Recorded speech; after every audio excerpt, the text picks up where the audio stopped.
Bismillahirrahmanirrahim. Assalamualaikum warahmatullahi wabarakatuh.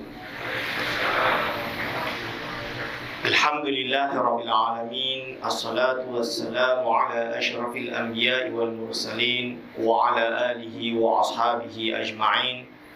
Wala hawla wala quwwata illa billahil aliyyil azim. Allahumma la sahla illa ma ja'altahu sahla wa anta taj'alul hazana idza syi'ta sahla.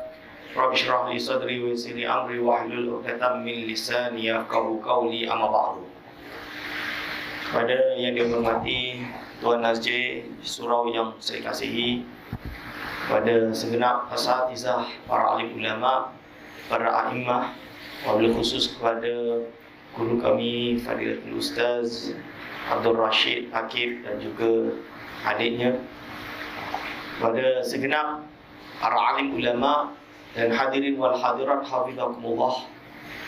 Alhamdulillah, kita bersyukur pada Allah Subhanahu wa taala kerana pada malam hari ini dapat bersama-sama melaksanakan jamaah solat maghrib dengan harapan solat kita, ibadah kita termasuk amalan yang diterima oleh Allah Subhanahu wa taala. Selawat dan salam dicurahkan kepada junjungan besar baginda Nabi Muhammad sallallahu alaihi wasallam, kerana dengan syafaat uzma baginda lah kita semua berharap di akhirat kelak. Hadirin wal hadirat hafizakumullah, pada malam yang berbahagia ini saya diminta oleh yani Al-Ustaz Syekh kami sebenarnya, Ustaz Abdul Rashid, untuk mengisi tentang sejarah Ahli Sunnati wal Jamaah di tanah Melayu atau di Nusantara atau di alam Melayu. Maka untuk memulakan tajuk yang sebenarnya sangat luas, dan tajuk ini sebenarnya kalau tuan-tuan dan puan-puan ingin sumber yang lebih accurate, boleh baca di dalam makalah yang telah saya bentang di Proceeding Ahli Sunnah wal Jamaah 2.0 atau 3.0 kalau tak salah, di UKM, Universiti Kebangsaan Malaysia, tahun 2019 bulan Disember.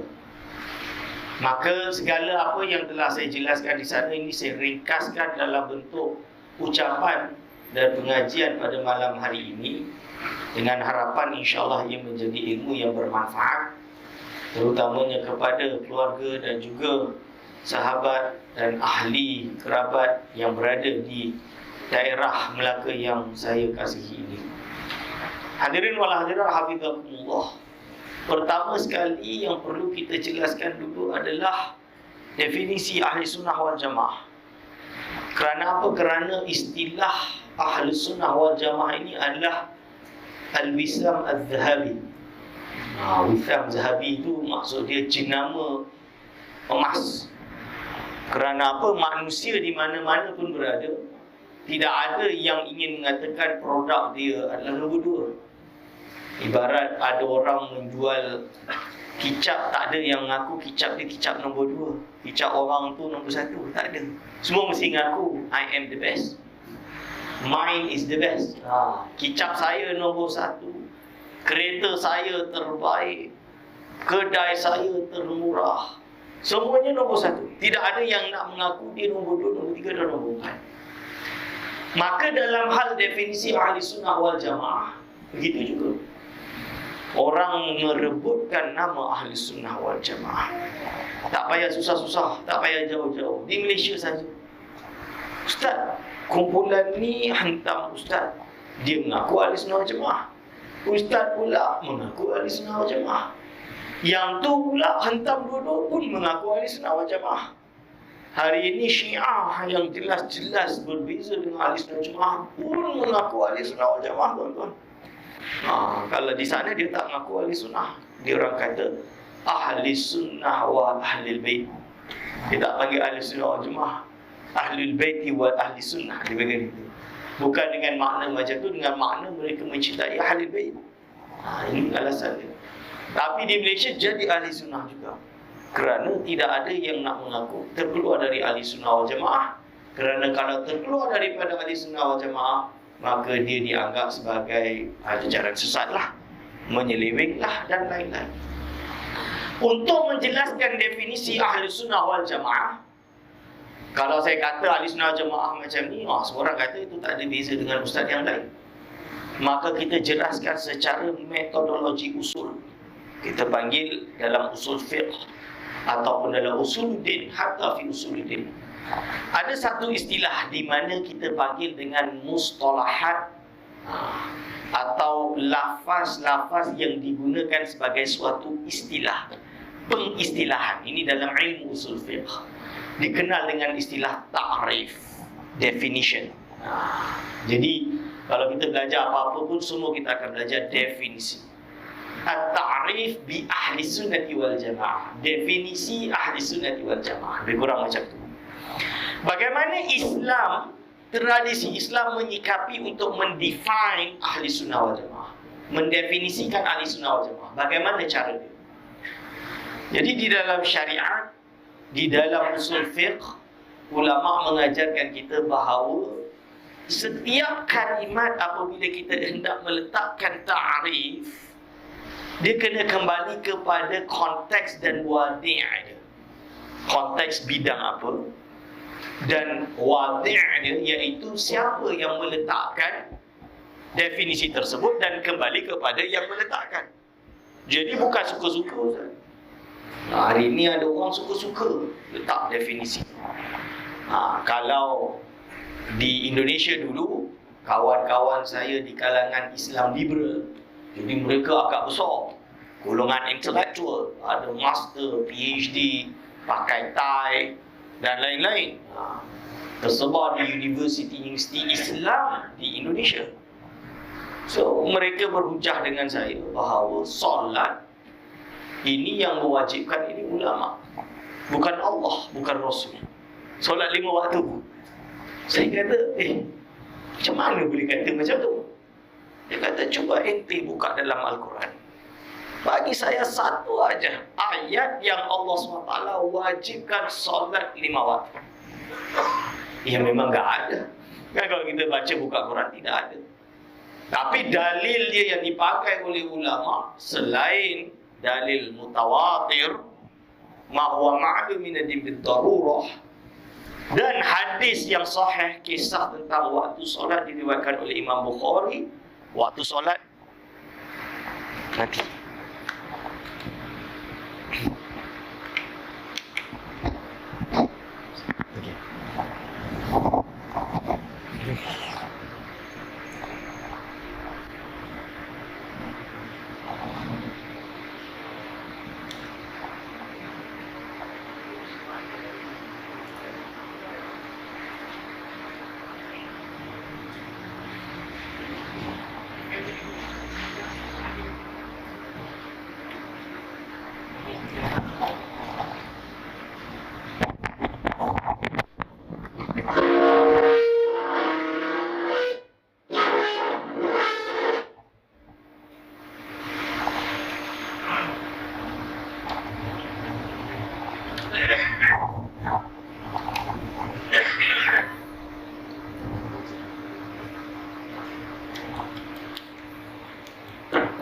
Okay, tes.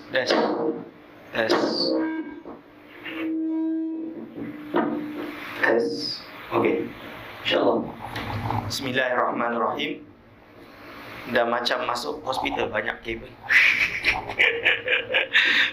Okay, bismillahirrahmanirrahim. Jadi, dengan Islam liberal, mereka kata tidak ada dalil mana dalam ayat Al-Quran. Memang tidak ada. Selain daripada dalil ma huwa ma'lum min ad-din bid-darurah, dalil mutawatir kewajiban solat, dalil daripada hadis-hadis yang sahih dan juga mutawatir tentang waktu solat. Yang kita buka dalam Sahih Bukhari, hadis menjelaskan tentang waktu solat dari mula subuh, zuhur, asar, maghrib, isyak, di mana Rasulullah SAW kana yusalli, dia pernah melakukan solat yang mana di depannya adalah Jibril untuk mengajarkan waktu solat, kan? Maka waktu itu disolat dan belakangnya diikuti oleh para sahabat. Hadis ini adalah dalil kewajiban solat, tapi memang di dalam Al-Quran tidak ditemukan dalil secara khusus, melainkan aqimus solah yang ulama sebut. Maka mereka berkata, pertama, Al-Quran adalah dalil yang paling benar dan ini kalam Allah. Benar? Oh benar. Maka apapun itu rujuk kepada Al-Quran. Benar. Dalam Al-Quran, aqimus salah. Ma makna as-salah? Apa maksud as-salah? Saya sudah buka kamus, semua kamus. As-salatu ay ad-du'a. Bawalah 100 kamus. Memang as-salatu ay ad-du'a. Solat itu maksudnya doa. Maka dari ayat ini kita enggak wajib solat. Yang wajib itu berdoa, Mas. Gitu. Ini Islam itu. Ini betul. Dan mereka wujud, bukan hantu jembalang, bukan.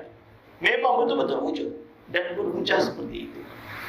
Maka kita jawab, ini namanya kecelaruan ilmu. Tidak ada disiplin ilmu. Kalau ini yang kita pakai, meletakkan ta'rif sesuka hati, nescaya Al-Quran ini macam-macam orang boleh terjemahkan. Haji, al-qasdu. Jadi wajib melakukan haji, wajib atasmu haji. Berarti cukup niat saja, tak perlu buat haji lah. Dah boleh panggil haji. Ni sebab apa? Cukup dengan menggunakan definisi lughawi, at-ta'rif al-lughawi. Dan ini runtuhlah syariat tersebut, runtuhlah Islam. Begitu juga pada hari ini, ada beberapa kawan ingin simpati, kita panggil simpatisan lah bahasa Indonesia dia, simpatik dengan golongan Syiah. Maka mereka menukil ayat-ayat, hadis-hadis tentang keagungan Ali wa syi'atihi, Ali dan pencintanya. Kerana hanya menggunakan tulisan Syiah, dia mengarang kitab, kita wajib mencintai Syiah. Tidak boleh mencaci maki Syiah. Ini bukti dia. Jadi definisi dalam nas-nas itu adalah bahasa pengikut Ali. Dia terapkan, tatbikkan pada mazhab Syiah ini. Dan mengajak orang-orang jom ikut Syiah. Ini bahaya tuan-tuan dan puan-puan. Ini bahaya apabila hanya kerana tidak memahami cara penggunaan definisi. Di dalam Islam, di dalam Ahlus Sunnah wal Jamaah, di dalam ilmu usul fiqh, definisi perlu dikembalikan kepada iaitu konteks dan wadih.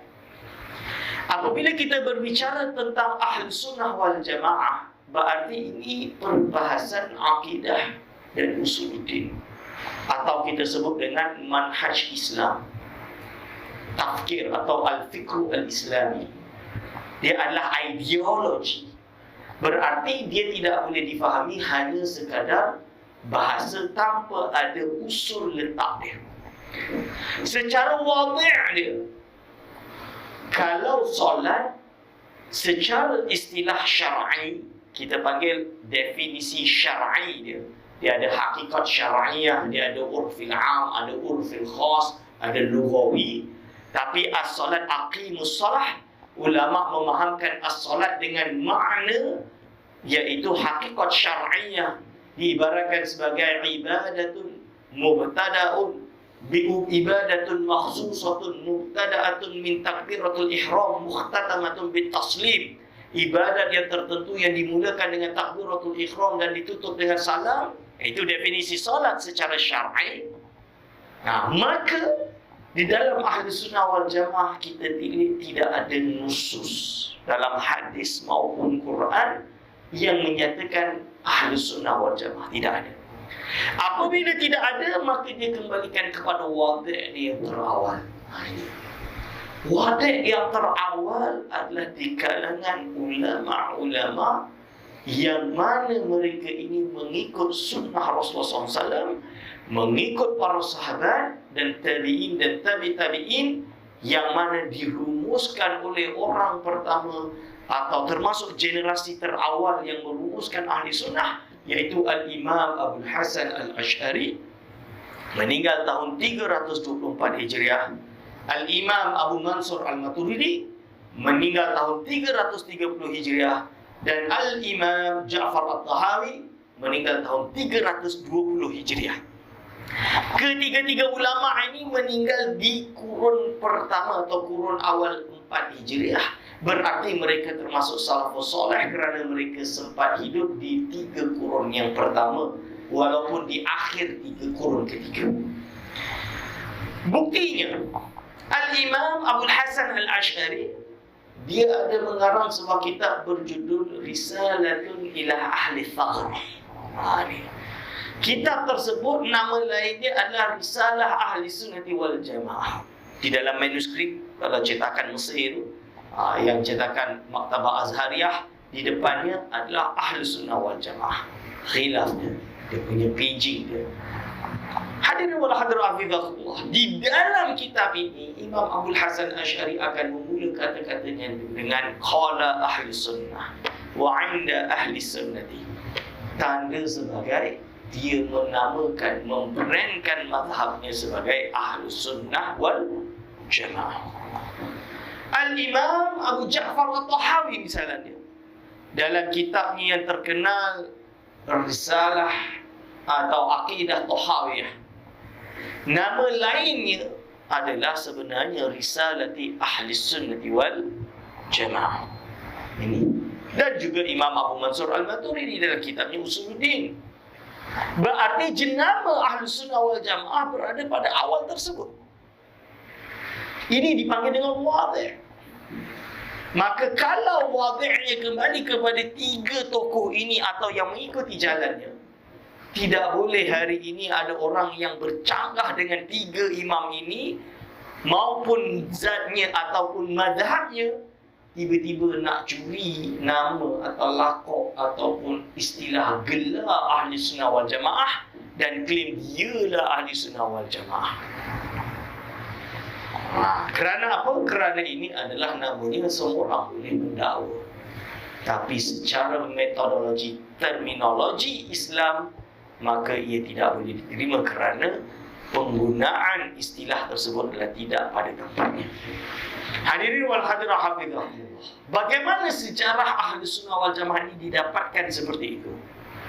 Kalau kita rujuk, ia kembali kepada hadis yang terkenal, yaitu riwayat Al-Imam At-Tirmizi rahimahullah. Sataftariqu ummati ila 73 firqatan kulluhum fin nari ila wahidah. Man hum ya Rasulullah? Qala ma ana alaihi wa ashabi. Bermaksud umatku akan berpecah belah sebanyak 73 golongan. Semuanya berada dalam api neraka, dalam arti berada dalam kesesatan. Ila wahidah, kecuali satu. Lalu ditanya, manhum ya Rasulullah? Siapakah mereka ya Rasulullah? Baginda sallallahu alaihi wasallam menjawab dalam satu riwayat, ma ana alaihi wa ashabi. Apa yang aku berpegang dengannya dan dipegang oleh para sahabat-sahabatku. Itu satu. Jadi ahli sunnah ini yang mengikuti sunnati Rasulullah sallallahu alaihi wasallam wa sunnati ashabihi, atau dipanggil dengan sunnah khulafair rasyidin dan sunnah para sahabat-sahabat yang lain. Sebab itu ahli sunnah wal jamaah tegas. Para sahabat ini udul. Kita tak kata maksum. Maksum itu tak berdosa. Kita tak kata macam tu. Tapi kita kata udul. Udul itu maksudnya keadil. Mereka tidak boleh dikritik dalam arti dikeji, ditafsirkan, difasidkan, dikafirkan, dimurtadkan, diapakan. Tak boleh. Kita kena hormat para sahabat. Oleh sebab itu, tuan-tuan dan puan-puan, ulama ahli sunnah wal jamaah jelas dan sepakat dalam hal ini. Iaitu apa? Kita apabila memandang, melihat pergaduhan yang terjadi di kalangan sahabat, seperti dalam perang Siffin antara Muawiyah dan Ali karramallahu wajhah, yang mana mereka berperang, akhirnya terjadilah tahkim.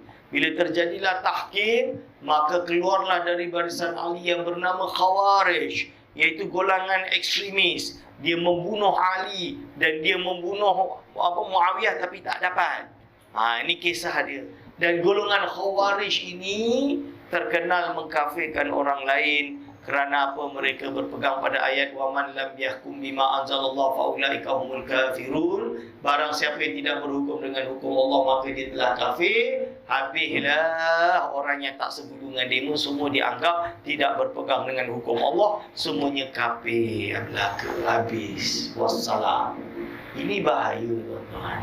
Sebab itulah kita menolak Dan kita kata apa? Yang terjadi antara Ali dengan Muawiyah ini adalah ijtihad kedua-duanya. Ijtihad ni boleh betul, boleh salah. Betul kan tuan-tuan? Boleh betul, boleh salah. Ali berada pada jalan kebenaran. Muawiyah salah kerana Ali khalifah. Muawiyah kena taat Ali. Itu sepatutnya. Tapi kalau salah, kita kata man ijtahada fa akhta'a falahu ajrun wahidun. Barang siapa berijtihad lalu tersalah, maka bagi dia satu pahala, tak dapat dua. Itu sahaja. Kita tak sampai Muawiyah ni memang gila kuasa. Muawiyah ni memang memang orang yang dosa besar. Dia ni fasik, bahkan ada yang gitu kafir, na'udzubillah min zalik. Tidak, kita kena tutup mulut. Datang hari ini nak mentahzir orang, kita kena kata Muawiyah ni adalah bukhot. Okeylah, secara bahasa tu boleh lagi toleransi. Tapi Muawiyah ini adalah fasik, dosa besar, pendusta dan lain-lain. Na'udzubillah min zalik. Siapa yang tak kata macam tu, dihukumi sebagai sesat, perlu ditahzir. Sekaranglah kita mentahzir ulama. Contoh dia. Itu dia tuan-tuan dan puan-puan. Maka ma'ana alaihi wa ashabi ini dipanggil dengan sunnah. Sebab itu ulama menamakan ahlus sunnah. Dan diteruskan oleh tabi'in sampai kepada Abu Hasan Asy'ari, sampailah kepada kita, dan kita akan syarah ini nanti. Lalu yang kedua, riwayat yang kedua adalah al-jamaah. Kenapa al-jamaah? Kerana al-jamaah memiliki erti jama'atun nas, majority, segerombolan manusia, segerombolan umat Islam, berarti majority umat Islam. Dan ini tanda-tanda ahli sunnah wal jamaah. Sebab itulah ada nas menyatakan la tajtami'u ummati ala dalal, di mana umat itu tidak berkumpul atas jalan kesesatan, tuan-tuan dan puan-puan. Dan ulama pun menamakan sebagai ahlus sunnah wal jamaah. Dan benarlah Al-Imam Asy-Syahrastani di dalam kitabnya Al-Milal wan Nihal apabila meriwayatkan hadis sataftariku ummati ila salasa wa sab'ina firqatan tadi, apa dia kata? Iaitu bukan dia kata ma'ana alaihi wa ashabi, bukan dia meriwayatkan jamaah, tapi dia meriwayatkan hum ahlus sunnati wal jamaah, dengan erti dia meriwayatkan hadis bil ma'na, bukan dengan bil lafzi. Meriwayatkan hadis sekadar makna dan mafhumnya saja. Kalau tuan-tuan dan puan-puan dah faham kisah ini, dah faham definisi ini, maka sekarang ahli sunnah wal jamaah itu siapa?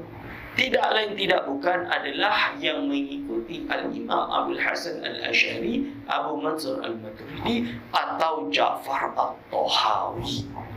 Maka oleh sebab itu ulama yang datang setelahnya menyebutkan idza utliqa ahlus sunnah wal jamaah fal muradu bihim al-asy'ariyah wal maturidiyah.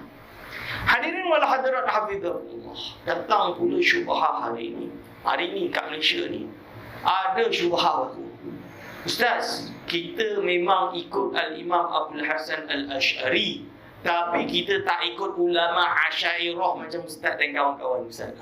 Ini pun ada juga. Tak ikut Asy'ariyah, Asy'ari ni tak ikut. Dia lebih kurang macam inilah yang berlega di media sosial. Di Malaysia ni banyak orang bermazhab Syafi'i tapi tak ikut Imam Syafi'i. Lepas tu dia riwayatkanlah Imam Syafi'i kata apa, idza sahha al-hadis fa huwa madhhabi. Kan? Kalau sahlah hadis dia, maka itu mazhabku.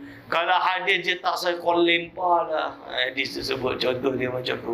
Akhirnya kata yang ada di Malaysia ni semua ikut Syafi'iyah, tidak ikut Imam Asy-Syafi'i. Ini namanya orang dia tak faham. Kenapa tak faham? Kerana mazhab Syafi'i yang kita anut ni mazhab Imam Syafi'i lah sendiri. Dan Imam Syafi'i itu ada banyak kaul. Ada kaul qadim, ada kaul jadid, ada kaul dekat Yaman, ada kaul ketika di Hijaz. Dan mereka ini ulama-ulama meriwayatkannya bukan dalam kitab Al-Sahaja, tapi dalam kitab-kitab lain. Misalnya Imam Ar-Ruyani, Karang Bahrul Madhab, Al-Imam Haramain mengarang kitab Nihayatul Matlab, Al-Imam Mawardi mengarang kitab Al-Hawi Hawi Kabir misalnya. Semua kitab ini meriwayatkan bahawa qala asy-Syafi'i dan lain-lain. Kenapa tak ada sanadnya? Kadang dia sebutlah sanad, kadang dia tak sebut sanad. Kerana iktifaan, menganggap cukup ini bukan Rasulullah SAW, ini Imam Syafi'i. Kan? Sudah cukup meriwayat dengan cara itu. Maka yang kata mereka ikut Abul Hasan Al-Asy'ari tapi tidak mengikuti Abu Mansur, tidak.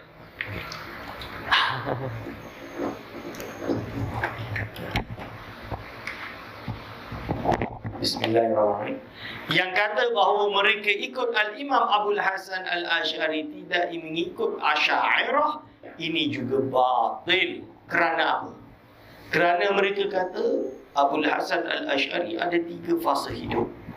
Yang pertama, dia ini adalah bermadhab Mu'tazilah. Bila dia bertaubat, dia masuk ke madhab ilmu kalam Asy'ariyah yang ada hari ini. Lepas itu baru dia bertaubat, dia masuk madhab, kononnya lah madhab mereka, Salafus Salih kononnya. Tapi tuan-tuan dan puan, ini jelas batil. Kerana Al-Imam Abul Hasan Al-Asy'ari menurut riwayat Imam Ibn Furaq. Al-Imam Ibn Furaq ni hidup bila? Imam Abu Hasan Al-Asy'ari, dia ada murid nama dia Abul Hasan Al-Bahili. Abul Hasan Al-Bahili ada murid bernama Ibn Furaq. Berarti langkah seorang je. Ibn Furaq kata, iaitu Al-Imam Abul Hasan Al-Asy'ari, dia keluar daripada mazhab Mu'tazilah dan masuk di dalam mazhab Ahlul Haq, iaitu Ahli Sunnah wal Jamaah. Maka yang klaim bahawa dia ada 3 fasa, itu tidak betul. 3 fasa ini tidak betul. Kenapa tidak betul? Kerana kalau 3 fasa, dia mesti sebut dia dari mazhab Mu'tazilah, lalu masuk mazhab ilmu kalam yang sesat, baru dia berpindah kepada mazhab yang ketiga. Itu. Dalil yang kedua, tuan-tuan, Al-Imam Abul Hasan Al-Asy'ari sejak kurun keempat dan kelima Hijriyah, golongan Hasyawiyatul Hanabilah, yang mana mereka ini golongan yang hari ini klaim sebagai Abu Hasan Asy'ari tapi bukan Asy'ariyah. Tok nenek dia bernama Hasyawiyatul Hanabilah, mengarang kitab khusus untuk menjerhu Imam Abu Hasan Asy'ari, bahkan mengatakan bahawa Imam Abul Hasan Al-Asy'ari sesat lagi menyesatkan. Kerana apa? Kerana tidak mau mengatakan kalam Allah ini bersuara dan huruf walaupun ia qadim. Maka dia sesatkan Imam Abu Hasan Asy'ari. Dulu dia sesatkan Abu Hasan Asy'ari, tiba-tiba hari ini dia nak ngaku dia ikut Abul Hasan Al-Asy'ari pula. Macam mana tu tuan-tuan dan puan? Ini namanya tidak logik. Al-Imam Abul Hasan Al-Asy'ari menurut Imam Subki, dia bukan membuat mazhab yang baru. Dia meneruskan mazhab Rasulullah SAW dan para sahabat. Maksudnya dia meneruskan apa yang diajarkan oleh baginda SAW dan para sahabat. Dan oleh sebab itulah ketika dia membina madrasahnya melawan Mu'tazilah, dia menang. Dia ada banyak murid, termasuk Al-Imam Abul Hasan Al-Bahili, meninggal tahun 370.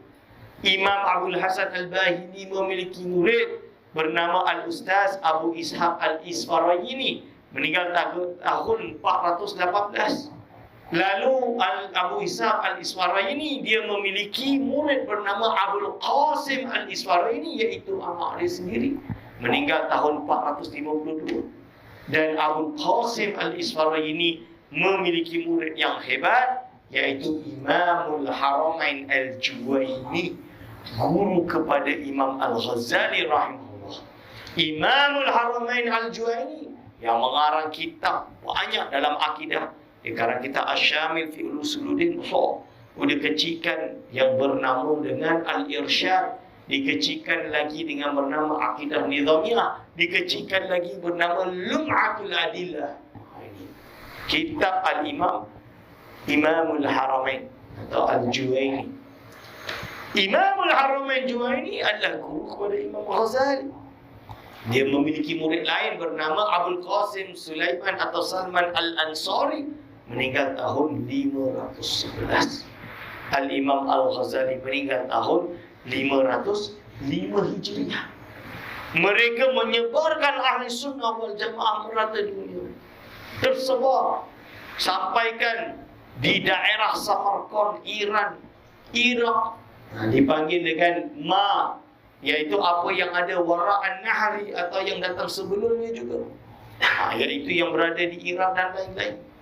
Maka Islam ketika sampai di sana, ajaran atau madhab Ahlussunnah wal Jamaah ini tersebar, dan mana ia diteruskan oleh Khatib Diyauddin Umar Ar-Razi, ayahanda kepada Al-Imam Fakhruddin Ar-Razi, meninggal tahun 559. Dan dia memiliki murid, anak dia yang disayangi, iaitu Al-Imam Fakhruddin Ar-Razi, meninggal tahun 606 Hijriah. Sebab itu kalau orang tanya Al-Imam Fakhruddin Ar-Razi dengan Imam Ghazali, saya kata hampir sama. Imam Ghazali wafat 505. Al-Imam Diyauddin, Al-Imam Fakhruddin Ar-Razi, Imam Ghazali meninggal 505, Al-Imam Fakhruddin Ar-Razi meninggal tahun 606 Hijriah. Nampak nombor itu hampir sama. Selain daripada manhajnya juga, semuanya sama, madhabnya sama, akidahnya sama, tasawufnya juga sama. Al-Imam Fakhruddin Ar-Razi. Lalu Imam Fakhruddin Ar-Razi meneruskan ilmu ini dan mengajar kepada muridnya Al-Khurshashahi. Susah nak sebut namanya. Khusrawashahi. Meninggal tahun 652. Diteruskan oleh anak muridnya Ibnu Zaitun, meninggal tahun 691. Dan nanti diteruskan oleh Ibnul Hubal dan juga Al-Hawari tahun 749, sampai kepada Al-Imam Ibnu Arafah 803, dan nanti diturunkan kepada murid-muridnya iaitu Ibnu Ubay dan lain-lain, Al-Gharbini, yang diturunkan kepada Qalsadi dan Sa'labi, dan kepada Al-Imam As-Sanusi rahimahullah, Muhammad bin Yusuf As-Sanusi. Muhammad bin Yusuf As-Sanusi inilah yang nantinya menilai kitab-kitab di dalam akidah Asy'ariyah ni susah nak baca tuan. Kalau kita baca hari ini kitab kitab yang besar-besar, kitab Al-Irsyad dekat masjid ni, kat surau ni, rasanya semua dah lari dah. Semua dah tidur dah tak faham dah. Ini misalnya ibarat dia lah, kita nak mengajar fiqh, jom ustaz kita buka kitab Al-Um. Bab solat tak habis-habis, ada bab taharah tak habis-habis. Saya tak wajib solat lagi, masih taharah lagi. Belum masuk bab solat misalnya dia. Ini hadirin wal hadirat, susah lah. Maka Al-Imam As-Sanusi dia mensilibuskan. Maksudnya mensilibuskan, menjadikan akidah itu dalam bentuk silibus, sehingga kan mudah untuk diajarkan kepada murid-murid, mudah untuk dipelajari, mudah untuk menjadikan bahagian daripada pendidikan awal dalam ilmu akidah, tuan-tuan dan puan-puan. Maka Al-Imam As-Sanusi menyusun kitab daripada Al-Kubra yang paling besar, lalu dia syarahkan menjadi Syarhul Kubra.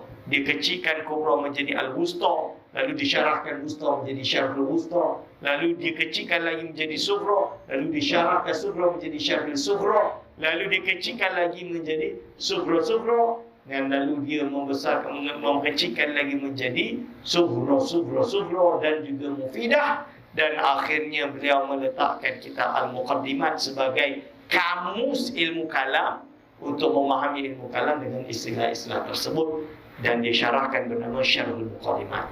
Rangkaian kitab akidah inilah yang menjadi penyebab Ahli Sunnah wal Jamaah atau Asy'ariyah setelah kurun ke-9 Hijriah bertambah kukuh dan tidak mudah murtad, tidak mudah untuk gugur iman. Kerana apa? Tuan-tuan dan puan-puan tahu kan Andalusia. Siapa yang dah pernah pergi Alhambra, Cordoba dan lain-lain. Di sana ni dulu Islam majoriti di selatan tu, Kristian minoriti di selatan. Apa terjadi tuan-tuan? Mereka menggunakan adu domba. Cucuk Cordoba, cucuk Granada, Sevilla. Katakan Sevilla Granada. Aku nak pergi serang Cordoba, kau jangan tolong. Tak apa, kita pack. Aku hantar kau berapa harta, berapa kuda, berapa isteri dan lain-lain. Semua disupply. Perempuan paling cantik pun tak. Dihasut Sevilla dan lain-lain. Sehingga ketika Christian Salibis menyerang Cordoba, umat Islam tak ada seorang pun nak tolong. Nak tolong macam mana? Dah kena suap. Betul tak? Satu-satu dia buat benda yang sama. Ini dipanggil dengan taktik batu api. Batu api sana, batu api sini. Akhirnya umat Islam berpecah belah. Dah hancur, tinggal minoriti, tinggal sedikit. Terakhir Granada runtuh tanpa peperangan. Menyerah, surrender tanpa ada pembelaan. Free of charge, ambil istana aku. Dengan perjanjian semua orang berhak beramal dengan agamanya sendiri-sendiri, masing-masing.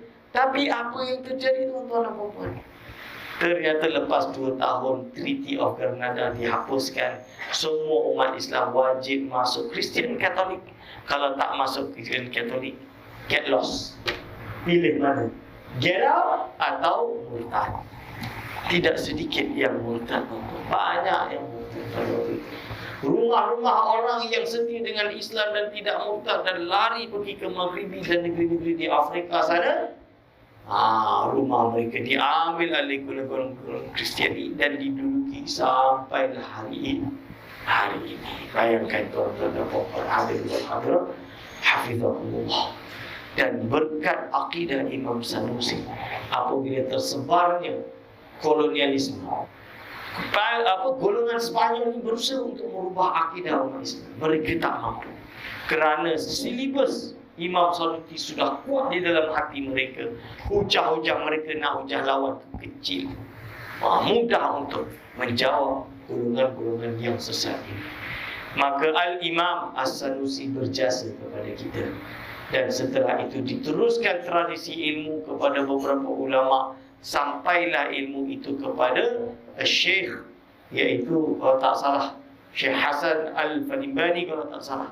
Dan sampai kepada Syekh Abdul Somad Al-Falimbani. Dan turun-temurun kepada seluruh ulama-ulama Ahli Sunnah wal Jamaah kita yang ada di Malaysia, Indonesia dan lain-lain. Tuan-tuan, boleh nampak ini sejarah bagaimana persambungan ilmu akidah Ahli Sunnah wal Jamaah sampai kepada kita pada hari ini. Hadirin wal hadirat hafizahullah, bagaimana pula dengan sejarah Ahli Sunnah wal Jamaah di Malaysia, di Nusantara, di alam Melayu ini? Hakikatnya tuan-tuan dan puan-puan hadirin wal hadirat hafizahullah, ada banyak teori tentang kemasukan Islam di Nusantara. Banyak teori. Ada yang kata abad pertama, ada yang kata abad ketiga, ada yang kata abad kelima, abad keenam. Yang paling masyhur abad keenam. Sampailah hari ini. Maka untuk menjawab persoalan ini, kita harus melihat sejarah, artifak, manuskrip. Para ulama sepakat manuskrip tertua yang ada pada hari ini, persuratan Melayu yang mana membahaskan hukum hakam Islam, akidah terutamanya.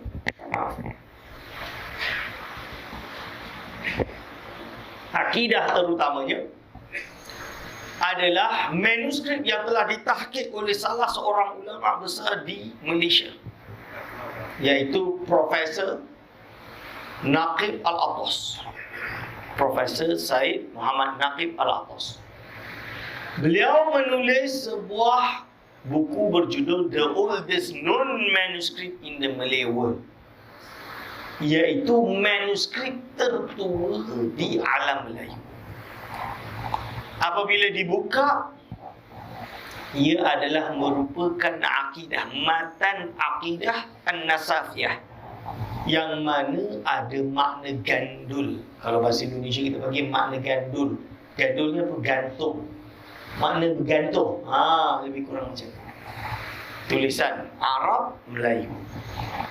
Ini adalah manuskrip terdahulu. Maka oleh ini ulama memberi kesimpulan bahawa akidah yang awal sekali masuk di alam Melayu bukan Asy'ariyah tapi Maturidiyah.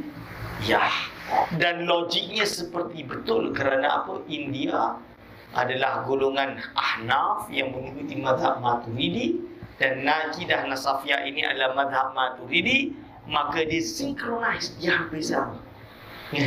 Dalam arti dia ini apabila akidah ini masuk, manuskrip ini ada, menunjukkan umat Islam di Malaysia ini adalah berakidahkan Maturidiyah asalnya. Akan tetapi tuan-tuan dan puan-puan,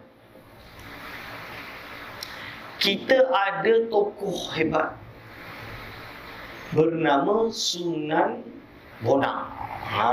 Kenal Sunan Bonang? Wali Songo. Pernah dengar tak Wali Songo? Jadi ini bukan cerita mitos. Sebab ada yang kata ini mitos.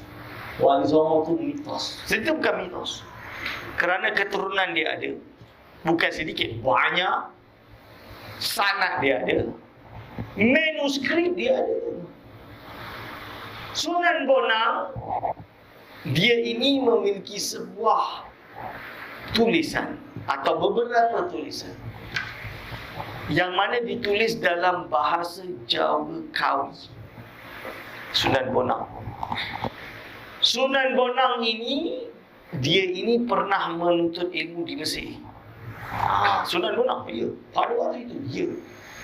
Menurut riwayat, dia hidup di zaman Al-Imam Syekhul Islam Zakaria Al-Ansari. Berarti 800 lebih. So, boleh kita kata Sunan Bonang ni hidup tahun 800-nya. 800 something. Sama dengan Syekhul Islam Zakaria Al-Ansari, kerana dia ada sahabat. Jadi ijazah kawan saya Ustaz Ahmad Baso di Indonesia, dia tengah tahqiq dan terjemah iaitu sanad Sunan Bonang dalam keilmuan. Ini. So, Sunan Bonang ini di dalam kitab dia yang dinamakan hari ini dengan nama Primbon Bonang. Itu nama dia bahasa Indonesia, Primbon Bonang. Jadi apa? Di dalam ini dia membahas tentang akidah dan tasawuf. Dan dia menyebutkan di dalam mukadimah kitab dia, aku susun kitab ini berdasarkan dua kitab. Yang pertama kitab Ihya Ulumuddin. Dan apabila kita dengar Ihya Ulumuddin, maka akidah dia jelas akidah Imam Al-Ghazali rahimahullah, iaitu akidah siapa? Asy'ariyah. Akidah Asy'ariyah. Sunan Bonang. Referensi yang kedua adalah bernama kitab dia At-Tamhid. At-Tamhid. Dan At-Tamhid ini adalah dikembalikan kepada At-Tamhid oleh Imam As-Salimi. Imam As-Salimi ini, Abdul Syakur As-Salimi, dia ini adalah ulama yang bermazhab dengan mazhab Maturidi.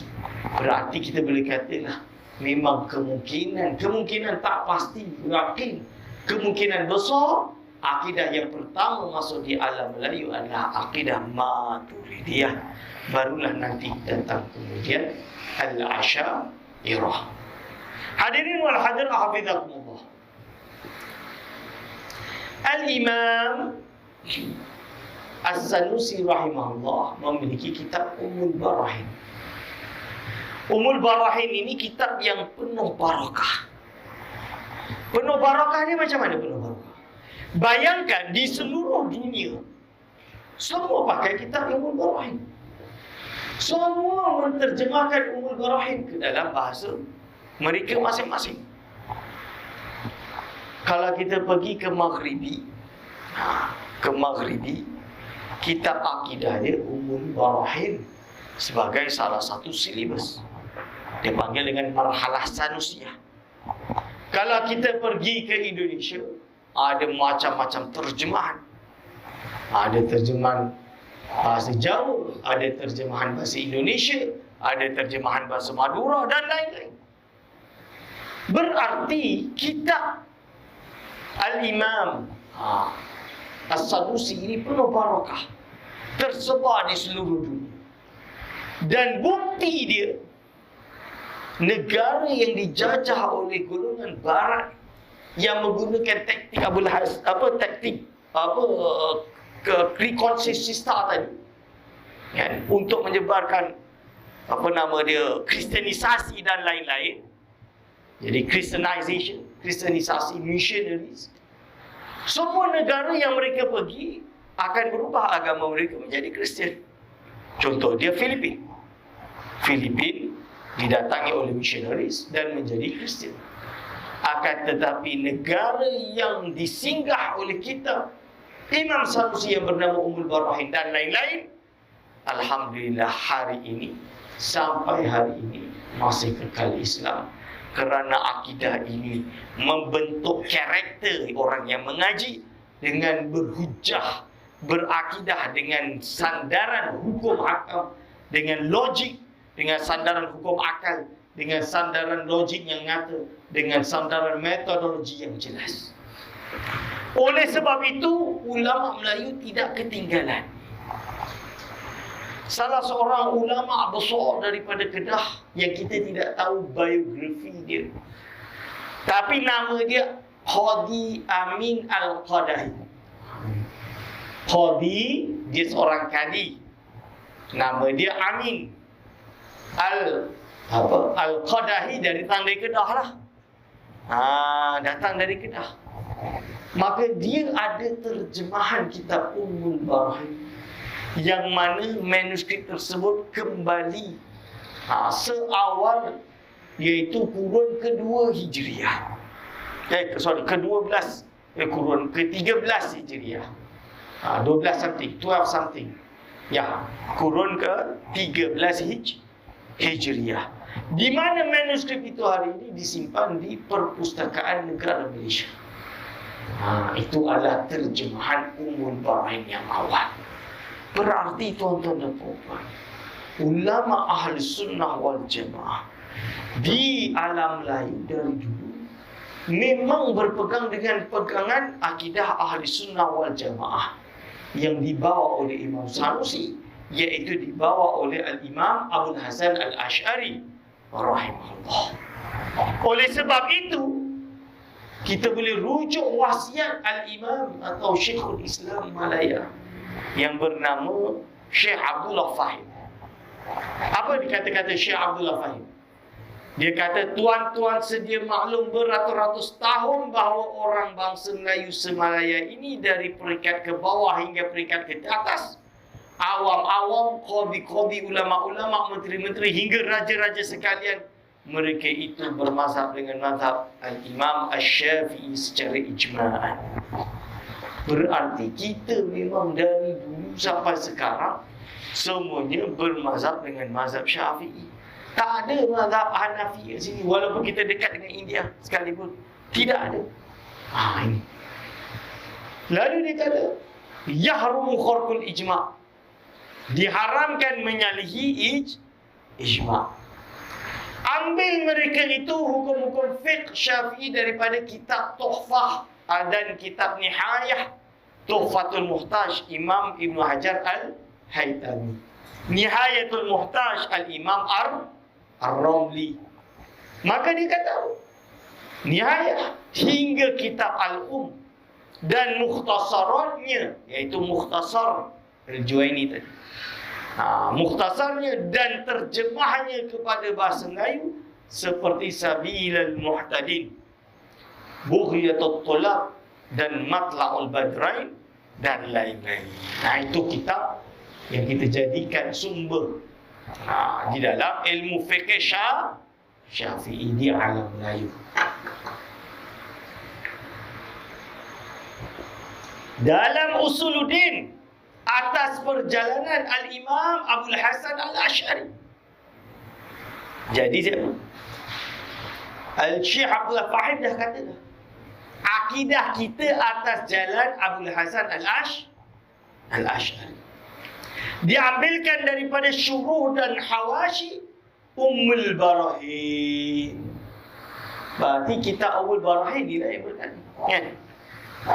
Diambil daripada kitab Syuhur dan Hawashi Ummul Barahin dan Jauharah, iaitu Jauharut Tahir, dan sebagainya daripada kitab-kitab Melayu. Jadi ini dah jelas bagi kita. Inilah pegangan ahli sunnah di tanah Melayu atau di Malaysia ini, wabil khusus Melaka ini. Dan ditutup dengan ilmu tasawuf atas perjalanan Al-Imam Al-Ghazali rahimahullah, diambilkan daripada Minhajul Abidin, Ihya Ulumuddin, dan terjemahannya kepada Melayu seperti Siyarus Salikin. Hadirin wal hadirat, inilah dia mazhab Ahlus Sunnah wal Jamaah, iaitu mengikuti tradisi ilmu. Kalau kita lihat daripada Al-Imam Abul Hasan Asy'ari, turun kepada muridnya, sampailah kepada ulama-ulama seperti ulama Syekh Wardaud Al-Fatani, Syekh Abdul Samad Al-Fatani, Abdul Falimbani, dan lain-lain, dan turunlah sampai kepada kita. Maka ilmu ini bersambung dengan penuh barakah. Kita harap berkat dengan ilmu-ilmu tersebut. Hadirin wal hadirat hafizakumullah.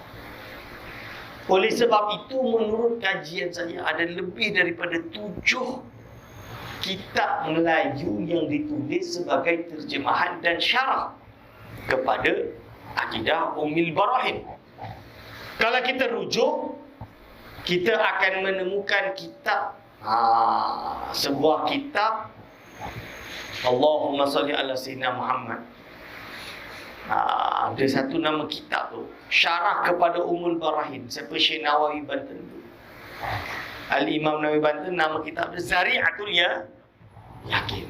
Kalau kita rujuk di dalam kitab Zari'atul Yakin, bahawa Al-Imam Syekh Nawawi Al-Jawi, dia menyusun akidah dia, akidah Ummul Barahin tersebut yang dia syarahkan, semuanya kembali kepada manhaj yang sama. Dan manhaj inilah manhaj yang dibawa oleh ulama-ulama yang ada di Maghrib, yang ada di Hijaz, yang ada di Tunisia, yang ada di Yaman, yang ada di Damaskus, yang ada di Baghdad, yang ada di India, di selatan India, dan lain-lain.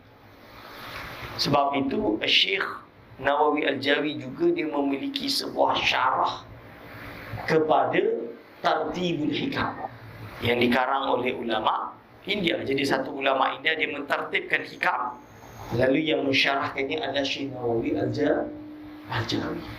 Dari situ ulama Islam semuanya di Nusantara mengikuti mazhab Asy'ariyah Maturidiyah. Inilah ahli sunnah wal jamaah. Maka hadirin wal hadirat hafizakumullah, oleh sebab itulah apabila kita hidup di zaman moden ni, ketika sebelum merdeka, umat Islam apabila nak merdeka atau sebelum merdeka, ditanya tentang pandangan Islam yang dipilih, iaitu mazhab sultan-sultan kita, maka mereka juga merujuk ulama dan kembali kepada Asy'ariyah dan Maturidiyah. Buktinya, kami di Perak ada seorang ulama tapi juga sultan. Namanya namanya Sultan Iskandar, Alang Iskandar Shah. Itu nama dia, ada Alang Iskandar Shah. Jadi ulama hebat. Pernah mengaji dengan Syekhul Islam Minangkabawi, daripada Minangkabau, Soleh Minangkabawi. Syekhul Islam pertama Perak iaitu Soleh Al-Minangkabawi. Dia pernah jadi sultan. Alang Iskandar Shah mengaji dengan beliau. Maka oleh sebab itu Sultan Iskandar Shah dia mengarang sebuah risalah bernama Risalah Iskandariyah. Menggunakan namanya, dia direct terus kepada rakyat yang paling bawah. Dari mula qudar, menteri, sampai ke bawah, semuanya kena baca buku tersebut. Dan di dalam kitab tersebut dia ada bahagian akidah. Dan akidah yang disusun ketika itu semuanya adalah akidah yang mengikuti manhaj Ahlus Sunnah wal Jamaah, iaitu ikut kepada kitab Ummul Barahin. Awal sampai akhir. Di Perak pula ada ulama besar juga sultan bernama Sultan Sulaiman Shah. Maka dia menyusun kitab bernama Pohon Agama. Ada bahagian akidah dan akidahnya diambil daripada kitab-kitab Asy'ariyah dan Maturidiyah. Hadirin wal hadirat hafizahullah. Inilah budaya ilmu di mana kita menggunakan definisi yang betul untuk mentafsirkan sesuatu sesuai dengan tempatnya. Bukan pakai letak aja mustalah, hentam saja. Perkembangan Ahli Sunnah wal Jamaah di Nusantara dikukuhkan lagi hari ini apabila ia menjadi sebuah syarat atau sebuah perlembagaan yang termaktub di negeri-negeri, negeri-negeri. Seperti beberapa negeri yang jelas mewartakan bahawa Ahli Sunnah wal Jamaah adalah yang mengikuti manhaj Asy'ariyah dan Maturidiyah. Dan kalau di Indonesia dia tidak seperti kita, dia tak ada perangkat undang-undang. Maka mereka menggunakan NGO, dan NGO itu yang setia dengan Ahli Sunnah wal Jamaah merupakan NGO yang paling besar, iaitu Nahdlatul Ulama, mengikuti manhaj Imam Sanusi dan juga kitab Ummul Barahin. Lalu pertanyaan dia sekarang, Ustaz, mengapa kita kena mengaji sifat 20 ni? Ummul Barahin tu sifat 20. Nama sekarang kita panggil sifat 20 lah. Asal usulnya dia kitab risalah oleh penulis tersebut. Tapi dipanggil dengan sifat 20 kerana apa? Kerana Ummul Barahin diisi dengan sifat 20. Lalu ulama yang datang setelahnya mengarang kitab-kitab yang mengikuti manhaj sifat 20, juga menamakan iaitu kitab mereka sebagai kitab sifat 20. Dan herannya hari ini ada pula nak klaim sifat 20 ni datang daripada akidah Greek. Kenapa akidah Greek? Kerana apa? Kerana kononnya dia pakai ilmu mantik. Dalam Islam kita ada konsep Islamization of knowledge. Siapa pernah belajar kat UIA mesti dengar orang ni, meratib Islamization of knowledge. Maka Al-Imam Al-Ghazali rahimahullah, dia menjelaskan di dalam kitabnya Tahaffudzul Falasifah dan juga Maqasidul Falasifah bahawa ilmu orang barat ni ada yang baik, ada yang tak baik. Yang tak baik itu susah ambil, yang baik itu boleh ambil lah. Maka mantik ini penting. Imam Ghazali mengislamizationkan knowledge tadi, iaitu daripada mantik falsafi, mantik golongan-golongan Yunani, mereka rubahkan caranya. Bahasa dia Imam Ghazali dengan nama As-Sirat Mustaqim dalam kitabnya Sirat Mustaqim, timbangan yang adil, akal. Ini apa? Lalu kita ada dua lagi, Mihaqqun Nazar, dan satu lagi Mi'yarul Ilmi. Mi'yarul Ilmi iaitu timbangan ilmu. Macam mana nak nilai ilmu itu betul atau salah? Ini Al-Imam Al-Ghazali rahimahullah, dia memindahkan ilmu tersebut. Berarti apabila kita kata, Ustaz, sifat 20 kenapa pakai Yunani? Tidak hanya memakai ilmu mantik. Kenapa tidak? Ilmu mantik itu lebih kurang macam ni lah. Khamar memabukkan. Semua benda yang memabukkan adalah haram. Maka khamar adalah haram. Boleh ke tak boleh? Kenapa tak boleh? Alam ini dari tiada lalu ada. Semua benda yang dari tiada lalu ada mesti ada pencipta. Maka alam ini mesti ada pencipta, iaitu Allah Subhanahu wa Ta'ala. Hadirin wal hadirat hafizahullah. Jelas kan? Jelas. Ini adalah perkembangan Ahli Sunnah wal Jamaah sifat 20 tadi. Oleh sebab itu sultan-sultan dulu semua mengaji sifat 20. Sifat 20 tersebar di seluruh dunia. Tersebar di Malaysia ini, seluruh pelosok Malaysia. Jangan pula hari ini kita ingin merubah dari sifat 20 ini kepada pengajaran yang lain. Dan oleh sebab itu, untuk menutup majlis ini, cuba kita renungkan bagaimana kita ihsaiyat. Kita ihsaiyat. Kita buat bancian. Bukan bancaan, kita teliti satu persatu negeri di Malaysia ini. Apakah yang mereka ertikan dengan Ahlus Sunnah wal Jamaah? Maka bermacam-macam jawapan. Tapi majoriti menganggap bahawa Asy'ariyah Maturidiyah adalah Ahlus Sunnah wal Jamaah. Ini kalau kita lakukan perkara tersebut, insya-Allah kita dapat mengetahui perkara tersebut dengan baik, insya-Allah. Baik, saya iktifakkan pengajian saya sampai sekadar ini. Segala salah silap saya mohon maaf sebesar-besarnya. Dengan harapan insya-Allah kita sentiasa istiqamah dengan akidah yang mulia ini, dengan harapan insya-Allah ilmu kita menjadi ilmu yang bermanfaat di dunia wal akhirah, dan menjadi suatu ilmu yang dapat menjagakan anak-anak kita sampai turun semuanya kepada Ahli Sunnah wal Jamaah. Maka dengan ini saya iktifakkan aku qauli hadza astaghfirullahi wa lakum. Wassalamualaikum warahmatullahi wabarakatuh.